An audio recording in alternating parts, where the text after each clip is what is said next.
2009년 10월 소띠 생인 나는 환갑 기념으로 아내와 함께 고국에 다녀왔다.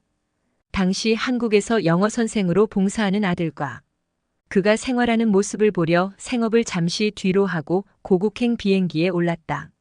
한국에 도착 후 나와 아내는 제주도에서 이틀을 즐겁게 지냈다.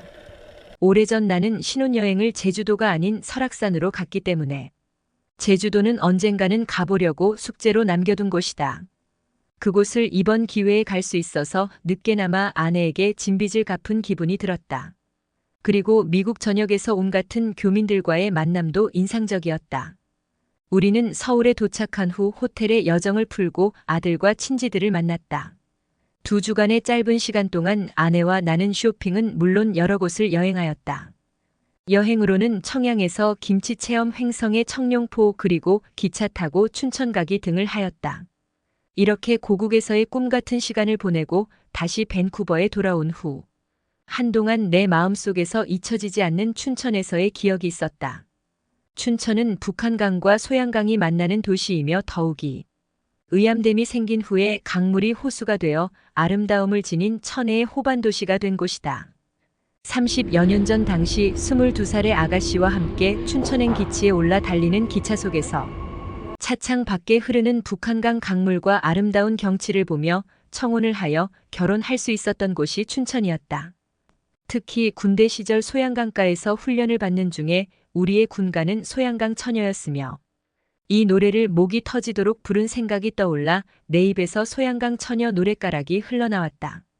오랜만에 기차를 타고 춘천에 가는 동안 아내와 나는 연애 시절의 추억이 되살아났고 이곳에서 군대 생활을 했던 그 시절로 돌아간 착각이 들었다.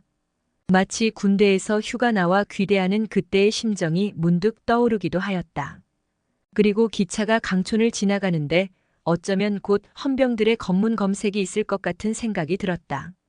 북한강이 흐르는 차창 너머에 흘러가는 경치가 지나간 30여 년의 세월이 파노라마 같이 흐르는 듯 느껴졌다. 우리 일행은 춘천에 도착하여 관광 안내원의 인도로 버스에 올라 먼저 비운의 소설가 김유정 생가를 방문하였다.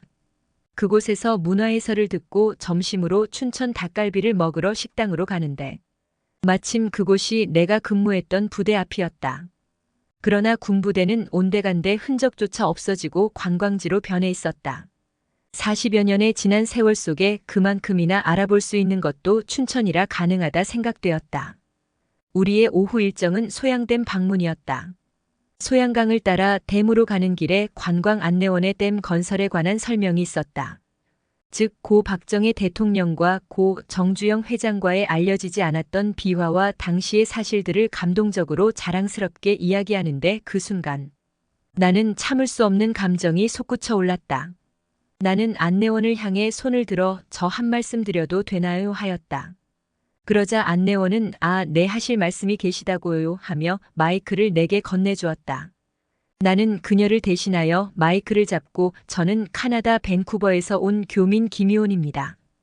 이렇게 소양강에서 댐을 보니 37년 전 제가 군대 생활을 이곳에서 하며 했던 일이 떠올라 이렇게 앞에 섰습니다. 당시 댐을 건설하느라 저 옆에 산을 깎아내어 그 흙으로 지었습니다. 그리고 완공이 가까이 오자 산의 속살이 벌겋게 드러난 것이 보기에 흉했습니다. 준공식에는 대통령 내외분과 많은 귀빈들이 오게 되어 있었습니다.